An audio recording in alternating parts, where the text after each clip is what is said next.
ಚೆನ್ನಾಗಿ ಬಂದಿದೆ. ಬಟ್ ಈ ಚಿತ್ರ ಇನ್ನಷ್ಟು ಯಶಸ್ಸು ಕಾಣಲಿ. ಹಾಡು ಕಂಡಾಗ ಯಾವುದೇ ಚಿತ್ರ ಯಶಸ್ಸಾಗಬೇಕಾದ್ರೆ ಹಾಡನ್ನು ಭಾಳ ಮುಖ್ಯ. ಅದರಿಂದ ಹಾಡು ತುಂಬ ಚೆನ್ನಾಗಿತ್ತು, ಕಿವಿಗೆ ಭಾಳ ಇಂಪಾಗಿರ್ತಾ ಇತ್ತು. ಸೊ ಹಾಡು ಚೆನ್ನಾಗಿದೆ ಅಂತ ನಾನು ಮನಸಾರೆ ಹರಿಸ್ತಾ ಇದ್ದೀನಿ. ಈ ಚಿತ್ರ ಎಲ್ಲ ನಮ್ಮ ರೈತರ ಮಕ್ಕಳು ಮಾಡಿರೋದ್ರಿಂದ ಶತದಿನೋತ್ಸವ ಕಂಡು ಯಶಸ್ಸು ಕೊಟ್ಟು ಮತ್ತು ಇವರೇನು ಈ ಲಾಂಛನ ಇದೆ ಇನ್ನಷ್ಟು ಕನ್ನಡ ಚಿತ್ರಗಳನ್ನು ಮಾಡಿ ಉತ್ತೇಜನ ಕೊಡಲಿ ಅಂತೇಳಿ ಈ ಸಂದರ್ಭದಲ್ಲಿ ನಾನು ಆಶಿಸ್ತೀನಿ. ಪೂರ್ವಕವಾದ ನಮ್ಮ ತಂಡದ ಪರವಾಗಿ ಅಭಿನಂದನೆಗಳನ್ನು ಸಲ್ಲಿಸುತ್ತಾ, ಬೆಂಗಳೂರು ಗ್ರಾಮಾಂತರ ಜಿಲ್ಲೆ ದೇವನಹಳ್ಳಿ ತಾಲೂಕು ವಿಜಯಪುರ ಒಂದು ಚಿಕ್ಕ ಪಟ್ಟಣ.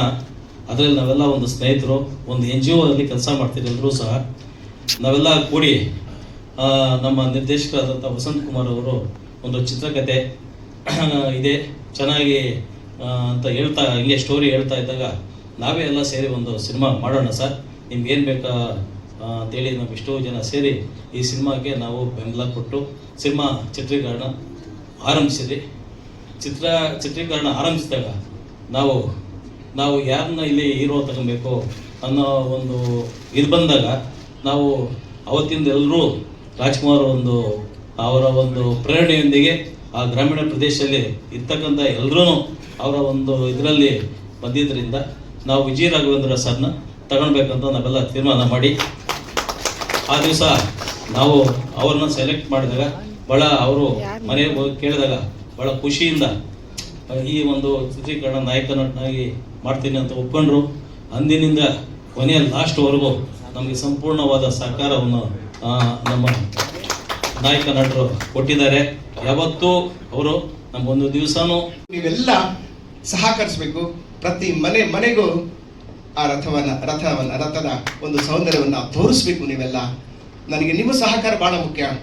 ಯಾಕಂದ್ರೆ ಮಾಧ್ಯಮ ಮಿತ್ರರು ನೀವು ಕೊಡೋದಿದೆಯಲ್ಲ ಆ ಸ್ಫೂರ್ತಿ, ಆಮೇಲೆ ಆ ಪಬ್ಲಿಸಿಟಿ ಒಂದು ಸಿನಿಮಾಗೆ ಬಹಳ ದೊಡ್ಡದದು. ಸೊ ಹೀಗಾಗಿ ನಿಮ್ಮಗಳ ಸಹಕಾರ ನಾನು ಯಾವತ್ತೂ ಕೇಳ್ತೇನೆ. ಆ ನಂತರ ನಾನು ಮೊದಲನೇ ಬಾರಿ ಈ ಸಿನಿಮಾಗೆ ಹಾಡನ್ನು ಬರೆದೆ. ನಾನು ಅದು ಎಲ್ಲ ಹೊರಟಿದ್ದೀವಿ ಕೇರಳಕ್ಕೆ. ನಾವು ಒಂದು ಟೂರ್ಗೆ ಹೋದಾಗೆ ಒಂದು ಐಟಮ್ ಸಾಂಗ್ ಬರೀರಿ ನೀವು ಅಂದರು. ಸಾಕಾಗ್ತಾ ಇದ್ದಾರೆ. ಸೊ ನಾನೇನು ಮಾಡಿದೆ, ಅಲ್ಲಿ ಟ್ರೈನಲ್ಲಿ ಹೋಗ್ಬೇಕಾದ್ರೆ ಪೆಪ್ಸಿ ಬಾಟ್ಲಿ ಓಪನ್ ಮಾಡಲಿಕ್ಕೆ ತುಂಬ ಇವರು ಕಷ್ಟ ಬೀಳ್ತಾ ಇದ್ರು ನನ್ನ ಫ್ರೆಂಡು. ಅದು ನೋಡಿದಲ್ಲಿ ಒಂದು ಟಿಶ್ಯೂ ಪೇಪರ್ದು ಪೆನ್ ತೊಗೊಂಡು ಬರೆದೆ. ಸೀಲ್ ಓಪನ್ ಮಾಡುವವರು ಮಾಲ್ ಬಂದೈತೆ ಅಂತ ಹೇಳ್ಬಿಟ್ಟು ಕಂಟೆಂಟ್ ಅದು ಸಾಂಗ್ ಬಂದೇ ಬಿಡ್ತು. ತುಂಬ ಚೆನ್ನಾಗಿದೆ, ಸಾಂಗ್ ಮಾಡಿಬಿಡೋಣ ಇದನ್ನು ಅಂತ ತಡನೇ ಮಾಡ್ದಂಗೆ ಇಮ್ಮಿಡಿಯೇಟ್ ಸಾಂಗ್ ಮಾಡಿ ಎಲ್ಲ ರೆಕಾರ್ಡ್ ಮಾಡಿಸ್ಬಿಟ್ರು. ಆಮೇಲೆ ಕತೆ ಹಿಂಗಿದೆ, ಹಾಡು ಹಿಂಗೆ ಕರ್ಕೊಂಡು ಹೋಗ್ತಾ ಇದೆ, ಯಾಕೋ ಟ್ರ್ಯಾಕ್ ಬೇರೆ ಬೇರೆ ಕಡೆಗೆ ಅನಿಸ್ತಾ ಇದೆ. ಯಾಕಂದ್ರೆ ಒಂದು ಒಬ್ಬ ಆಸ್ ಎ ರೈಟರ್, ನಾನು ಸ್ಟೋರಿ ರೈಟರ್. ನಾನು ಆ್ಯಕ್ಚುಲಿ ಸುಮಾರು ಒಂದು 20 ಸಿನಿಮಾ ನಾನು ಚಿತ್ರಕಥೆ ಸಂಭಾಷಣೆ ಬರ್ತಿದ್ದೆ ನಾನು ಹಿಂದೆ. ಆಮೇಲೆ ಕತೆ ಎಲ್ಲ ನಾವು ಹೇಳಿದ ಮೇಲೆ ಹೇಳಿದರು ವಸಂತ್ ಕುಮಾರ್ ಯಾಕೋ ಸ್ವಲ್ಪ ಬೇರೆ ಬೇರೆ ಥರ ಅನಿಸುತ್ತೆ ನೋಡಿ, ಕತೆ ಏನೇನೋ ಹೇಳಿದ್ರು, ಇಷ್ಟು ಚೆನ್ನಾಗಿದೆ ಕತೆ, ಇದರಲ್ಲಿ ಇದು ಯಾಕೆ ಇದು ಅಂದಿದ್ದು ಸರಿ ಅನಿಸ್ತು ನನಗೆ. ಯಾಕಂದರೆ ಅವರ ಅನುಭವ ಇದೆಯಲ್ಲ, ಆ ಅನುಭವ ನಮ್ಮನ್ನ ಅವರನ್ನ ಪ್ರತಿ ಆ್ಯಂಗಲ್ ಅನ್ನು ನಾವು ಅಣ್ಣವ್ರು ನೋಡಿ ಬೆಳೆದಿದ್ದೀವಲ್ಲ, ನನಗೆ ಅವ್ರು ಕಾಣ್ತಾ ಇದ್ರು. ನಾವು ಈ ಸಿನಿಮಾದ ಹಿನ್ನೆಲೆ ಸಂಗೀತ ಮಾಡುವಾಗ ನನ್ನ ಜೊತೆ ಇದ್ದವರು ನಾಗರಾಜ್ ಮತ್ತು ಶಿವಕುಮಾರ್ ಕುಟ್ಟಿಯವರು. ನಿರ್ದೇಶಕರ ಮನೆಯಲ್ಲೇ ಸುಮಾರು 15 ದಿವಸ ಠಿಕಾಣಿ ಹೂಡಿದ್ವಿ. ಆಗ ನಮಗೆ ಎಷ್ಟು ಚೆನ್ನಾಗಿ ಆದರಾತಿಥ್ಯ, ಬಗೆ ಬಗೆಯ ಊಟ ತಿಂಡಿ ಎಲ್ಲ ಮಾಡಿಕೊಟ್ಟಂಥವರು ನಿರ್ಮಾಪಕರಲ್ಲಿ ಒಬ್ಬರಾದಂತಹ ಕುಸುಮ ಅವರು. ಆ ಮೇಡಮ್ ಒಂದು ಚೂರು ಇಷ್ಟು ಜನಕ್ಕೆ ಊಟ ಹಾಕಬೇಕು ಅನ್ನೋದು ಯಾವುದೇ ಇದಿಲ್ಲ. ಅವರೇ ಸ್ವತಃ ಅಡುಗೆ ಮಾಡಿಕೊಂಡು, ಜೊತೆಗೆ ಅವರ ಸೊಸೆಯರು ಕೂಡ ಅವ್ರಿಗೆ ಸಹಕಾರ ಕೊಟ್ಟಿದ್ದರು. ಅವರೆಲ್ಲ ನಮ್ಮನ್ನು 15 ದಿವಸ ಒಳ್ಳೆ ರೀತಿಯ ಊಟ ಹಾಕಿ ನಾವೆಲ್ಲ ದಪ್ಪಗಾಗೋ ಥರ ಮಾಡಿಬಿಟ್ರು. ಚೆನ್ನಾಗಿ ತಿಂದು ಒಂದು ಒಳ್ಳೆಯ ಅನುಭವ ಅದು. ಬೆಳಿಗ್ಗೆ ಎದ್ದರೆ ವಾಕಿಂಗ್ ಹೋಗ್ತಾ ಇದ್ವಿ ನಾನು ಮತ್ತು ಡೈರೆಕ್ಟ್ರು, ಯಾಕಂದರೆ ತಿಂದಿದ್ದು ಕರಗಿಸ್ಬೇಕಲ್ಲ. ಹಾಗೆ ಈ ಚಿತ್ರದಲ್ಲಿ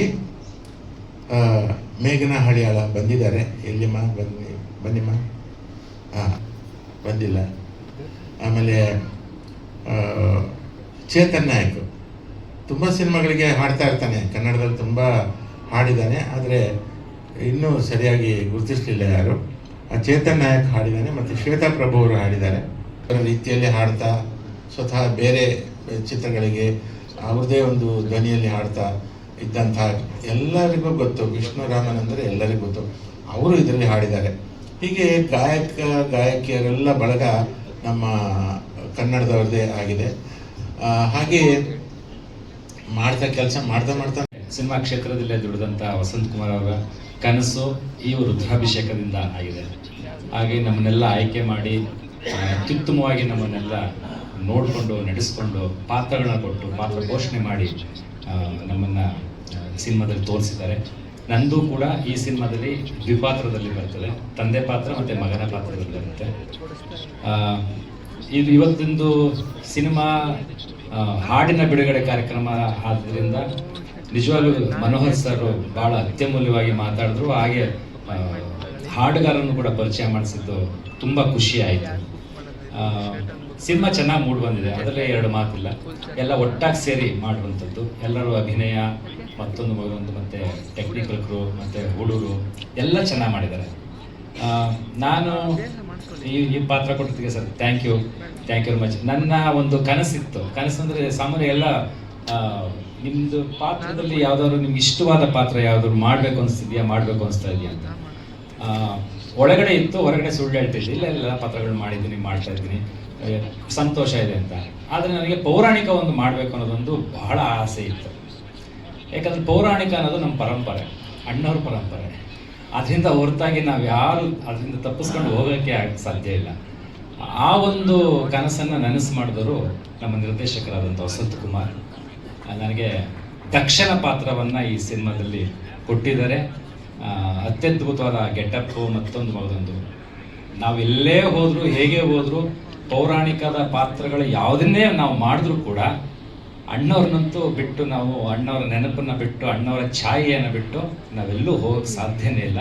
ಅಂಥ ಒಂದು ಫಲವತ್ತತೆ ಮಾಡಿದ್ದೀವಿ. ಆ ಸಾಂಗು ಆದಷ್ಟು ಬೇಗ ರಿಲೀಸ್ ಆಗುತ್ತೆ. ರುದ್ರಾಭಿಷೇಕ ಬಗ್ಗೆ ನಾನು ಒಪ್ಪಿಗೆ ಮಾಡಬೇಕಾದ್ರೆ ನನಗೊಂದು 3 ಪಾಯಿಂಟ್ಸ್ ಇತ್ತು. ಒಂದು, ರಾಘು ಸರ್ ಫೋನ್ ಮಾಡಿ ಪ್ರಿಯಾ ಈ ಥರದೊಂದು ಸಿನಿಮಾ ಇದೆ, ಒಮ್ಮೆ ಕತೆ ಕೇಳು ಅಂತ ಅಂದರು. ಶೋರ್ ಸರ್ ಅಂತ ಅಂದೆ. ಆವಾಗ ನನಗೆ ನಿರ್ದೇಶಕರು ಫೋನ್ ಮಾಡಿದಾಗ ಸರ್ ಬನ್ನಿ ಕತೆ ಕೇಳ್ತೀನಿ ಅಂತ ಅಂದಾಗ ಅವ್ರು ಮಾತಾಡಬೇಕಾದ್ರೆ ಕತೆ ಮುಗಿಯೋಷ್ಟೊತ್ತಿಗೆ ನನ್ನ ಮನಸ್ಸಲ್ಲೇ ನಾನು ಸರ್ ಪ್ಲೀಸ್ ಈ ಸಿನಿಮಾನ ನನಗೆ ಬೇಡ ಅಂತಲೇ ಹೇಳ್ಬಿಡಿ, ನನಗೆ ಬೇಕೇ ಬೇಕು ಅನ್ನೋಷ್ಟು ಇಷ್ಟ ಆಯಿತು.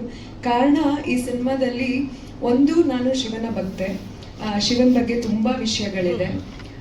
ಎರಡನೇದು, ಎಲ್ಲ ಕಲಾವಿದರಿಗೂ ಸಿನಿಮಾ ಮಾಡಬೇಕಾದ್ರೆ ಒಂದು 4-5 ಸೀನಲ್ಲಿ ಬಂದ್ಬಿಟ್ರೆ ಸಾಕು ಅನಿಸುತ್ತೆ. ಬಟ್ ಕೆಲವೊಮ್ಮೆ ಫುಲ್ ಸಿನಿಮಾ ನಮಗೆ ಅವಕಾಶ ಸಿಕ್ಕಿದಾಗ ನಮ್ಮ ಪರ್ಫಾರ್ಮೆನ್ಸ್ನ ಆಡಿಯನ್ಸಿಗೆ ರೀಚ್ ಮಾಡೋಕ್ಕೆ ಒಂದು ಅವಕಾಶ ಸಿಗುತ್ತೆ. ಸೊ ನಾನು ಒಂದು 4-5 ಸಿನಿಮಾ ಮಾಡಿದ್ರು ಈ ಸಿನಿಮಾದಲ್ಲಿ ನನಗೆ ಒಂದು ಸ್ವಲ್ಪ ಜಾಸ್ತಿ ಒತ್ತಡ, ಅಂದರೆ ತುಂಬ ಜಾಸ್ತಿ ಅವಕಾಶ ಇದೆ. ಬಿಕಾಸ್ 2 ಪಾತ್ರದಲ್ಲಿ ನಾನು ಕೂಡ ಇದ್ದೀನಿ. ಇಲ್ಲಿ ಬರೋ ಪ್ರತಿಯೊಬ್ಬರು 2 ಪಾತ್ರ ಅಂತಾರೆ, ಅದರಲ್ಲಿ ನಾನು ಕೂಡ ಇದ್ದೀನಿ. ಒಂದು ಹಳ್ಳಿ ಹುಡುಗಿಯಾಗಿ, ಇನ್ನೊಂದು ಸಿಟಿ ಹುಡುಗಿಯಾಗಿ. ಬಟ್ ಡಬಲ್ ಆ್ಯಕ್ಟಿಂಗ್ ಥರನೇ ಇರುತ್ತೆ. ಬಟ್ ನಾನು ಒಂದೇ ಸ್ಕ್ರೀನಲ್ಲಿ ಇಬ್ಬರು ಕಾಣಿಸಲ್ಲ. ಒಟ್ಟು ನನಗೆ ಅವಕಾಶ ಸಿಕ್ತು 2 ರೀತಿಯಲ್ಲಿ ಒಂದೇ ಸಿನಿಮಾದಲ್ಲಿ ನೋಡೋ ಅಂಥದ್ದು. ಅದನ್ನ ಕೇಳಿದ ತಕ್ಷಣ ಅಯ್ಯೋ ಇದು ನಾವು ಬಿಟ್ಟರೆ ಸಿಗಲ್ಲ ಈ ಥರ ಅವಕಾಶಗಳು ಕೆಲವೊಮ್ಮೆ ಕಲಾವಿದರಿಗೆ ಅಂತ ಹೇಳಿ ಅದು ಭಾಳ ಖುಷಿಯಾಗಿದ್ದ ವಿಷಯ ಫಸ್ಟ್. ಆಮೇಲೆ ನನಗೆ ರಾಘು ಸರ್ ಜೊತೆ ಆ್ಯಕ್ಟ್ ಮಾಡಬೇಕು ಅನ್ನೋದು ನನಗೆ, ನಾವು ಚಿಕ್ಕ ವಯಸ್ಸಿಂದನೂ ಸರ್ ಮತ್ತೆ ಹೇಳ್ಬಿಡಿ, ನಾವು ಚಿಕ್ಕ ವಯಸ್ಸಿಂದನೂ ತುಂಬ ಇಷ್ಟಪಟ್ಟು ಬಂದಿರೋದು. ಸೊ ನಮಗೆ ರಾಘು ಸರ್ ಜೊತೆ ಅವಕಾಶ ಸಿಕ್ಕಿದಾಗ ನನಗೂ ಭಾಳ ಖುಷಿ ಆಯಿತು, ಅವ್ರ ಜೊತೆ ಸ್ಕ್ರೀನ್ ಅಪಿರೆನ್ಸ್ ಸ್ಕ್ರೀನ್ ಶೇರ್ ಮಾಡಿದಾಗ. ಆಮೇಲೆ ಸೆಟ್ಟಲ್ಲಂತೂ ನಂಗೆ ತುಂಬಾ ಖುಷಿ ಇತ್ತು ಈ ಸಿನಿಮಾ ಮಾಡಬೇಕಾದ್ರೆ. ನಾನೊಬ್ಳು ಕಲಾವಿದೆಯಾಗಿ ಆ್ಯಕ್ಟ್ರೆಸ್ ಆಗಿ ಫೀಲೇ ಆಗಲಿಲ್ಲ. ನಾನೊಂಥರ ಮನೆ ಮಗಳೇ ಆಗಿಬಿಟ್ಟಿದ್ದೆ. ದೇವನಹಳ್ಳಿ ಆ ಒಂದು ಏನು ಸುತ್ತಮುತ್ತ ಆ ಒಂದು ಹಳ್ಳಿಯಲ್ಲಿ ನಾವು ಶೂಟ್ ಮಾಡಿದಾಗ ನನಗೆ ಕಂಪ್ಲೀಟ್ ನನಗೆ ಅನಿಸಿದ್ದು ನಾನು ಇಲ್ಲೇ ಯಾವುದೋ ಒಂದು ಟ್ರಿಪ್ಪಿಗೆ ಬಂದಿದ್ದೀನಿ, ಎಲ್ಲ ನನ್ನ ಕುಟುಂಬದ ಜೊತೆ ಕೆಲಸ ಮಾಡ್ತಿದ್ದೀನಿ ಅಂತಲೇ ಅನ್ನಿಸ್ತು. ಸೊ ಅಷ್ಟು ಚೆನ್ನಾಗಿ ನನಗೆ ನೋಡಿಕೊಂಡ್ರು. ಆಮೇಲೆ ನಾನು ನಮ್ಮ ಅಷ್ಟೂ ಜನ ನಿರ್ಮಾಪಕರುಗಳಿಗೆ ಹೇಗೆ ಆ ಸಿನಿಮಾ ಮಾಡುವಂಥ ಆಸೆ ಆ ನಿರ್ಮಾಪಕರಿಗೆ ನಿರ್ದೇಶಕರಿಗೆಲ್ಲ ಆಯಿತು ಅಂತ, ಅದೇ ಥರ ಈ ಸಿನಿಮಾ ಕೂಡ ರುದ್ರಾಭಿಷೇಕಂ ಅನ್ನೋ ಸಿನಿಮಾ, ಆ ಕಥೆಯಲ್ಲಿ ಬರುವಂಥ ಅಂಶ, ಜನ ಆ ಥರ ಒಂದು ಅಂಶ ನೋಡಿ ಹಲವಾರು ವರ್ಷ ಆಗಿದೆ. ಸೊ ಅದನ್ನು ಮತ್ತೆ ಆ ಥರ ಪಾತ್ರಗಳ ಮೂಲಕ ನಾವೆಲ್ಲ ಇಲ್ಲಿ ಹುಡುಗರು ಬಹಳ ಖುಷಿಪಟ್ಟು ಕೆಲಸ ಮಾಡಿದ್ದೀವಿ ಈ ಸಿನಿಮಾದಲ್ಲಿ. ಏನಕ್ಕೆ ಅದಕ್ಕೆ ಅವಕಾಶ ಆಯಿತು ಅಂತ ಹೇಳಿದ್ರೆ, ಒಂದು ಕತೆ ಬಗ್ಗೆ ನಿರ್ಮಾಪಕರಿಗೆ ಬಹಳ ನಂಬಿಕೆ ಇದ್ದಾಗ, ಒಂದು ಒಳ್ಳೆ ರೀತಿಯಲ್ಲಿ ವಿಶ್ವಾಸ ಇದ್ದಾಗ, ನಿರ್ದೇಶಕರ ಮೇಲೆ ನಂಬಿಕೆ ಇದ್ದಾಗ ವಾತಾವರಣ ಬಹಳ ತಿಳಿಯಾಗುತ್ತೆ, ಬಹಳ ಹಗುರ ಆಗುತ್ತೆ, ಬಹಳ ಖುಷಿ ಆಗುತ್ತೆ ಕೆಲಸ ಮಾಡೋದಕ್ಕೆ. ಅಂಥ ಅನುಭವಗಳನ್ನೇ ನಾನು ಕೂಡ ನನ್ನ ಎಲ್ಲ ಸಹ ಕಲಾವಿದರ ಜೊತೆಗೆ ನಾನು ಕೂಡ ಆ ಅನುಭವನ ಪಡೆದಿದ್ದೀನಿ. ನಾನು ಮನೋಹರ್ ಅಂಕಲ್ಗೆ ನಾನು ವಿಶೇಷವಾಗಿ ಥ್ಯಾಂಕ್ಸ್ ಹೇಳಬೇಕು. ಆ್ಯಕ್ಚುಲಿ ಮನೋಹರ್ ಅಂಕಲ್ದು ನಮ್ಮದು ಸ್ವಲ್ಪ ಕೆಲಸ ಬಾಕಿ ಇದೆ, ಡಿವೋಷನ್ ಆಲ್ಬಮ್ ಮಾಡಬೇಕು ಅಂತ ನಮ್ಮ ತಂದೆ ಹೇಳ್ತಾ ಇದ್ರು. ಅದನ್ನು ಈಗಲೂ ಹೇಳ್ತಾ ಇದ್ದೀವಿ, ಇನ್ನು ಯಾವಾಗ ಆಗುತ್ತೋ ಗೊತ್ತಿಲ್ಲ, ಬಹುಶಃ ಇನ್ನು ಸ್ವಲ್ಪ ದಿವಸದಲ್ಲೇ ಆಗುತ್ತೆ. ಆದರೆ ಮನೋಹರ್ ಅಂಕಲ್ ಅವರ ಸಂಗೀತ ನಿರ್ದೇಶನದಲ್ಲಿ ಕೆಲಸ ಮಾಡುವಂಥ ಅವಕಾಶ ನಮಗೆ ಸಿಕ್ಕಿದೆ. ಅದು ಜನ್ಮದ ಜೋಡಿ ಆಗಿರ್ಬೋದು, ನಮ್ಮ ಚಿಕ್ಕ ಅಂತ ಒಂದು ಸಿನಿಮಾ ಅಂಕಲ್ ನಾವು ಕೆಲಸ ಮಾಡಿದಾಗ್ಬೋದು, ಅವಾಗವಾಗ ಕೆಲಸ ಮಾಡ್ತಿರ್ತೀವಿ. ಆದರೆ ಈ ಥರ ಕಥೆ ಸಿಕ್ಕಿದಾಗ, ಈ ಥರ ಒಂದು ಹಿನ್ನೆಲೆ ಸಿಕ್ಕಿದಾಗ ಕೆಲಸ ಮಾಡೋದಕ್ಕೆ ಒಂದು ವಿಶೇಷವಾದ ಚೈತನ್ಯ ಇರುತ್ತೆ. ಆ ಚೈತನ್ಯನೇ ರುದ್ರಾಭಿಷೇಕದಲ್ಲಿ ನಾವು ಶಿವಮಯ ಅಂತ ಹೇಳ್ತೀವಿ, ಎಲ್ಲವೂ ಶಿವಮಯ ಅಂತ. ಹಾಗೆ ಆ ಭಗವಂತನ ಪ್ರೇರೇಪಣೆಯಿಂದ ಈ ಕೆಲಸ ಆಗಿದೆ.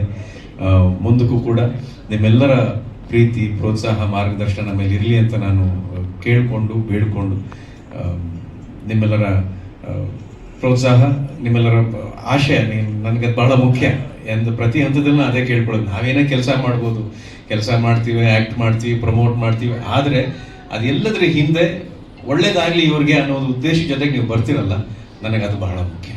ಹಾಗಾಗಿ ನಿಮ್ಮಿಂದ ನಮಗೆಲ್ರಿಗೂ ಒಳ್ಳೇದಾಗಲಿ ಅಂತ ನಾನು ಕೇಳ್ಕೊಳ್ತಾ ನನ್ನ ಮಾತನ್ನ ಮುಗಿಸ್ತೀನಿ. ಧನ್ಯವಾದಗಳು. ಮತ್ತೊಮ್ಮೆ ಹೇಳ್ತೀನಿ, ದಯವಿಟ್ಟು ಸ್ಟಾರ್ ಬೇಡ, ರಾಘು ಅಂತಲೇ ಕರೀರಿ, ನನಗದೇ ಪ್ರೀತಿ.